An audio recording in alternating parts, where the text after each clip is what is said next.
Hi everyone, स्वागत है आप सभी का टीचिंग गोल्स के इस लर्निंग प्लेटफॉर्म पर। आई होप आप सभी लोग अच्छे होंगे। EMRS यानी कि एकलव्य मॉडल रेजिडेंशियल स्कूल की टीजीटी की वैकेंसीज को हाल फिलहाल में रिलीज किया गया है। कल मैंने आपके लिए एक वीडियो बनाई थी जिसके अंदर आपको कंप्लीट जानकारी दी थी। अगर आपने उसे नहीं देखा है तो आप उसको ज़रूर देखें, आपको बहुत ज़्यादा सारी चीज़ें वहाँ पर समझ में आएगी। आज की जो सेपरेट वीडियो मैं बना रही हूँ वो एलिजिबिलिटी को लेकर के बना रही हूँ। काफ़ी कैंडिडेट्स यहाँ पर डाउट में रहते हैं कि उनकी एलिजिबिलिटी उनको पता नहीं रहती है और वो फॉर्म को फिलअप कर देते हैं। देखिए, बाद में आपको दिक्कत हो, इसीलिए आप अपनी एलिजिबिलिटी को, अपनी क्वालिफिकेशन को, अपनी योग्यता को अभी चेक कर ले। और अगर आप एलिजिबल होते हैं तो फिर आपके लिए बहुत अच्छी अपॉर्चुनिटी है ये, आप इस फॉर्म को जरूर फिल करें। टीजीटी की एलिजिबिलिटी के लिए आपके जितने भी सब्जेक्ट्स हैं उसके अंदर साइंस, मैथ्स और एसएसटी की जो एलिजिबिलिटी है उसको डिस्कस करेंगे, बिकॉज इसके अंदर ही काफी कैंडिडेट्स को समस्या रहती है। बाकी जो आपके सब्जेक्ट्स है लाइक हिंदी, इंग्लिश, इनकी जो है आपको पता रहता है। आपने एज ए टीचिंग सब्जेक्ट तीनों साल इन चीजों को पढ़ा हो तभी आप लोग एलिजिबल हो जाती हैं। वो बेसिक से चीजें हैं। आज एक एक करके आपके तीनों सब्जेक्ट्स को कवर करेंगे। तो यहां पर मैंने आपके लिए जनरल यानी कि जो एसेंशियल क्वालिफिकेशन हो जाती है उनको लिखा है। उसके बाद यहाँ पर टीजीटी साइंस, यहाँ पर एसएसटी और मैथमेटिक्स को यहाँ पर डिस्कस किया है। इसको पहले थोड़ा सा देखेंगे बिकॉज इसके अकॉर्डिंग ही आपके सारी चीजों को यहाँ पर बताया गया है। पूरी वीडियो आपने अच्छे से देखनी है, आपको चीजें समझ में आ जाएगी। तो जनरल क्वालिफिकेशन तो सबको ही समझना जरूरी है, जिनका भी मैथ्स है, जिनका भी एसएसटी है, जिनका भी साइंस है। बाकी फिर आप अपने सब्जेक्ट्स पे स्किप कर सकते हैं। जनरल क्वालिफिकेशन में यानी कि जो एसेंशियल क्वालिफिकेशन है उसके अंदर आपके लिए जो सबसे पहला पॉइंट बताया गया है वो आपका 4 साल का इंटीग्रेटेड कोर्स बताया गया है। अब 4 साल के इंटीग्रेटेड कोर्स आपका कंसर्न सब्जेक्ट में हो, जिस सब्जेक्ट से आप फॉर्म फिल कर रहे हो उस सब्जेक्ट में हो, और साथ ही यहाँ पर आपको बीएड के रिक्वायरमेंट नहीं है, बट आपका सीटेट पेपर 2 यहाँ पर जरूर पास हो। ठीक है, तो ये पहली बात हो गई है। अब जो आपके सब्जेक्ट्स बनेंगे वो आपको यहाँ पर पता चल जाएगा। ठीक है, आप कंसर्न सब्जेक्ट का मतलब है जिस सब्जेक्ट में आप फिल कर रहे हैं। उसके बाद सेकंड नंबर पर इन्होंने ऑनर्स डिग्री की बात करी है। जिन्होंने ऑनर्स प्रोग्राम कर रखा है अपने कंसर्न सब्जेक्ट में, अगर आपने साइंस से कर रखा है या फिर अगर आपने मैथ से कर रखा है ऑनर्स, तो फिर उस केस में, तो इस केस में इन्होंने बताया गया है कि जो 2 साल है यानी कि जो अदर 2 साल है, 2 साल आपने अदर सब्जेक्ट से पढ़े हों। अब ये अदर सब्जेक्ट आपको कैसे समझ में आएगा, जब मैं इस पर स्विच करूंगी इन सब्जेक्ट्स पर, तब आपको ये सारी चीजें समझ में आ जाएगी कि जब आपने ऑनर्स डिग्री कर रखा है अपने कंसर्न सब्जेक्ट में, लाइक अगर मैथ्स है तो अगर आपने मैथ्स में ऑनर्स सब्जेक्ट कर रखा है, मैथ्स से अगर ऑनर्स हो अगर आप, तो उसके अलावा जो 2 साल है आपको अदर सब्जेक्ट्स पढ़ने हैं। कौन कौन से अदर सब्जेक्ट्स पढ़ने हैं वो आपको मैथ्स वाले सेक्शन में पता चल जाएगा। ठीक है, उसके बाद अगर किसी की नॉर्मल बीएससी है, अगर मान लीजिए किसी की नॉर्मल डिग्री, आप इसको बोल सकते हो नॉर्मल डिग्री है अगर आपकी कंसर्न सब्जेक्ट में, तो फिर जो भी तीनों सब्जेक्ट्स आपको बताए गए हैं वो आपने तीनों साल पढ़े हो, वो आपको यहाँ पर समझ में आ जाएगा। अभी इससे स्किप करके टीजीटी साइंस पर सबसे पहले स्किप कर जाते हैं।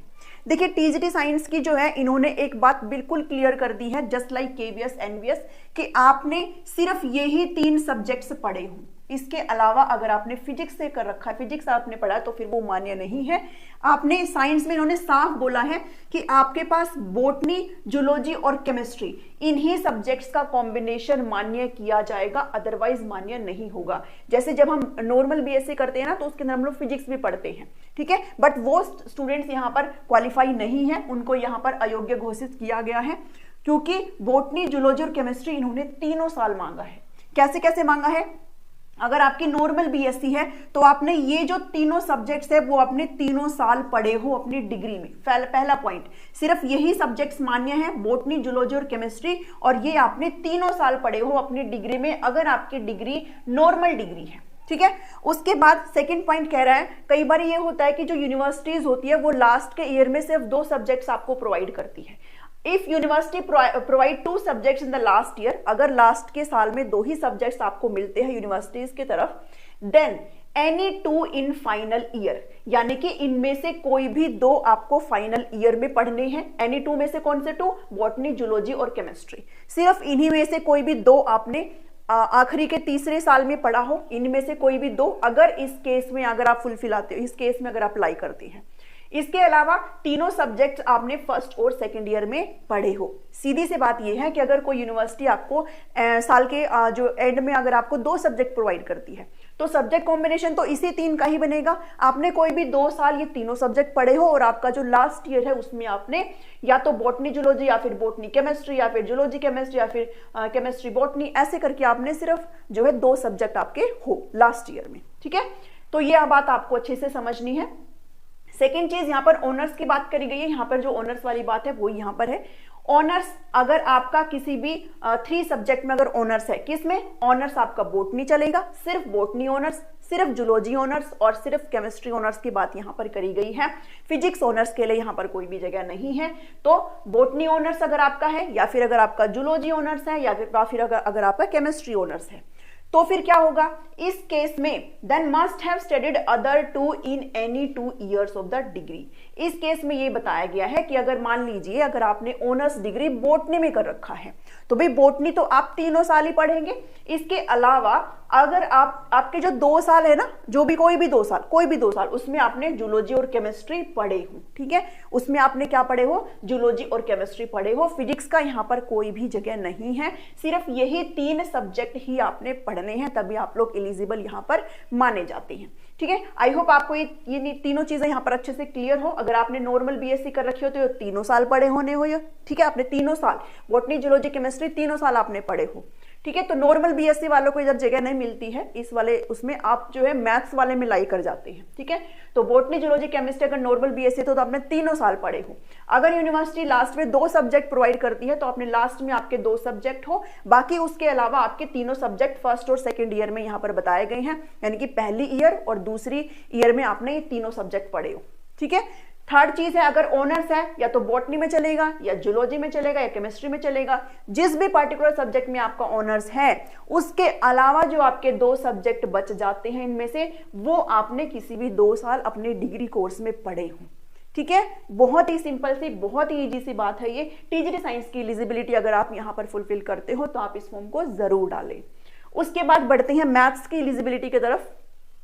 मैथ्स के अंदर इन्होंने बताया है कि अगर आपकी बैचलर डिग्री है मैथ्स विद फिजिक्स, यहाँ पर इन्होंने सब्जेक्ट्स प्रोवाइड किया है जो मैंने आपको यहाँ पर बताया ना कि 2 साल पढ़े हो, 3 साल पढ़े हो, वो सब्जेक्ट्स यहाँ पर आपको देखने को मिल रहे हैं। ठीक है, कौन से सब्जेक्ट की बात हो रही है, तो अगर आपकी बैचलर डिग्री है, नॉर्मल अगर आपकी डिग्री है तो आपने मैथ्स के साथ फिजिक्स पढ़ा हो, कंपलसरी है, मैथ्स के साथ आपने फिजिक्स पढ़ा हो और एक सब्जेक्ट और, किसमें से, इन 4 में से कोई आपने एक सब्जेक्ट पढ़ा हो, इन 4 में से केमिस्ट्री, इलेक्ट्रॉनिक्स, कंप्यूटर साइंस या फिर स्टैटिस्टिक्स में से कोई भी एक सब्जेक्ट आपके पास हो, आप लोग एलिजिबल हो जाते हैं। अगर आप मैथ्स, फिजिक्स और केमिस्ट्री आपके पास है या फिर मैथ्स, फिजिक्स या फिर electronics, maths, physics, computer science अगर है तो आप एलिजिबल है। मैथ्स, फिजिक्स और स्टैटिस्टिक्स अगर आपने पढ़ रखा है तो आप मैथ्स पोस्ट के लिए यहाँ पर एलिजिबल हो जाते हैं।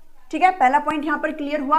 कहने का मतलब यह है कि सिर्फ इसी सब्जेक्ट को कॉम्बिनेशन बनेगा, बाकी अदर के लिए कोई भी जगह नहीं है।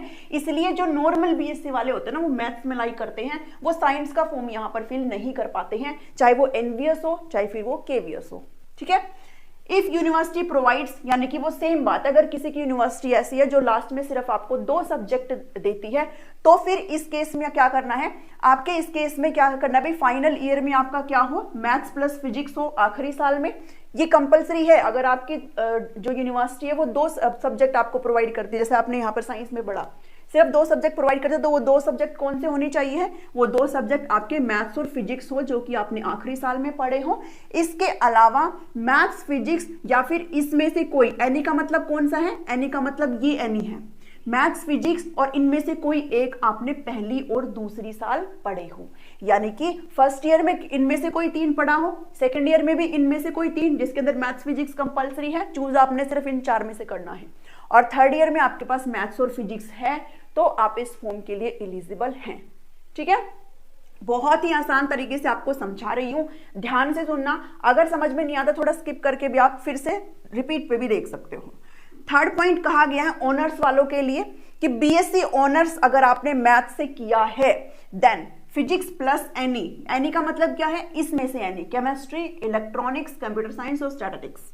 अगर आपका फिजिक्स ऑनर्स है मैथ्स के साथ तो फिर फिजिक्स के साथ आपने किसी इनमें से कोई एक सब्जेक्ट, ठीक है, आपने स्टडी किया हो अपने 2 साल के कोर्स में, ठीक है, अपने 2 साल के इन एनी 2 ईयर्स, 2 साल का कोर्स नहीं होता, तो कोर्स 3 साल का होता है, मतलब कोर्स के किसी भी 2 साल में आपने क्या पढ़ा हो, फिजिक्स या फिर इनमें से कोई एक सब्जेक्ट आपने पढ़ा हो।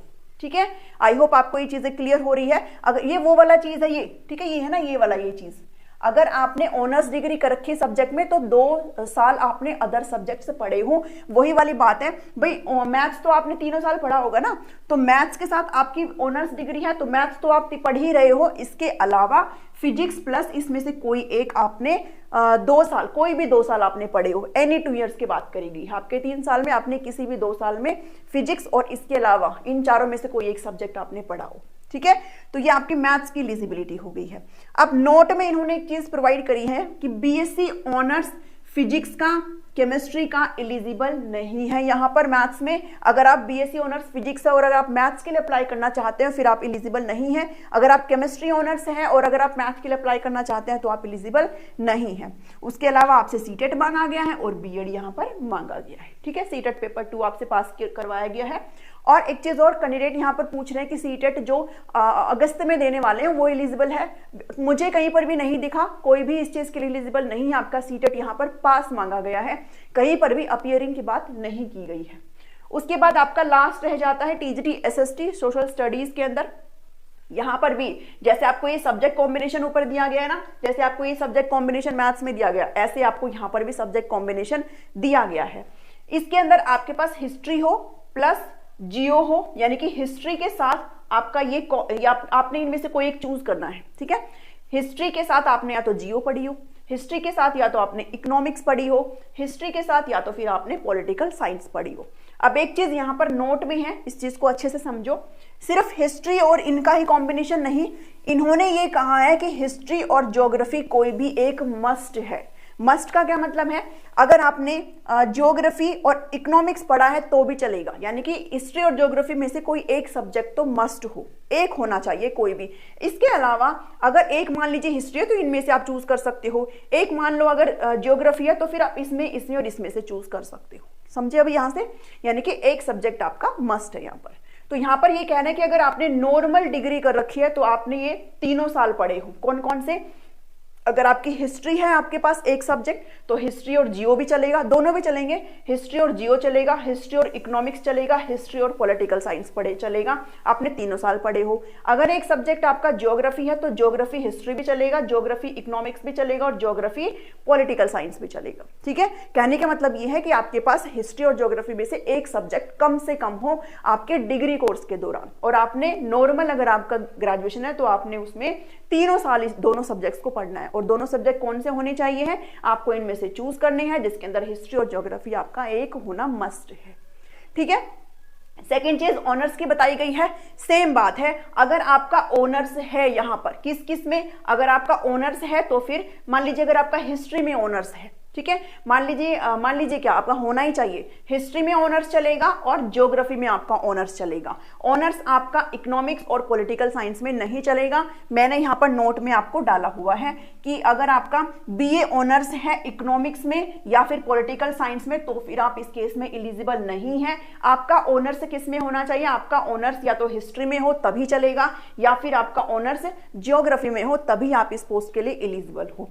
उसके अलावा हिस्ट्री में अगर ऑनर्स हो तो आप हिस्ट्री 3 साल पढ़ेंगे, ज्योग्राफी में अगर आप ऑनर्स हो तो आप ज्योग्राफी 3 साल पढ़ेंगे। ठीक है, तो जब आप ऑनर्स हिस्ट्री में हो तो इसके अलावा जो बचे हुए सब्जेक्ट हैं वो आपने अदर 2 साल में पढ़े हो, या फिर अगर आप ज्योग्राफी से ऑनर्स हो तो जो बचे हुए एनी 2 इनमें से कोई भी 2, ठीक है, एनी 2 जो है आप किस में हो, आपने कोई भी अदर 2 साल पढ़े हो अपने कोर्स के दौरान, जो कि हम सेम यहां पर भी करके आए हैं। बीएससी ऑनर्स का जो सेम केस यहां पर है वही सेम केस आपका यहां पर है। ठीक है, नोट को जरूर ध्यान में रखिए, हिस्ट्री और ज्योग्राफी कोई भी एक होना मस्ट है, और साथ ही आपका यहां पर ऑनर्स इकोनॉमिक्स और पॉलिटिकल साइंस जो है एलिजिबल नहीं है। आई होप आपको ये एलिजिबिलिटी समझ में आई है। अगर आपको अच्छा लगा है, आपको समझ में आया है तो जरूर लाइक करें, शेयर करें सभी के साथ। अभी भी अगर किसी की डाउट है तो फिर आप कमेंट करके मुझसे पूछ सकते हैं, मैं पूरी कोशिश करूंगी आपको रिप्लाई करने की। मिलती हूँ नेक्स्ट वीडियो में। नेक्स्ट वीडियो आपके साथ सिलेबस को लेकर के डिस्कस करी जाएगी ताकि आपको पढ़ने में आसानी हो। मिलती हूँ नेक्स्ट वीडियो में। Thank you, thanks for watching.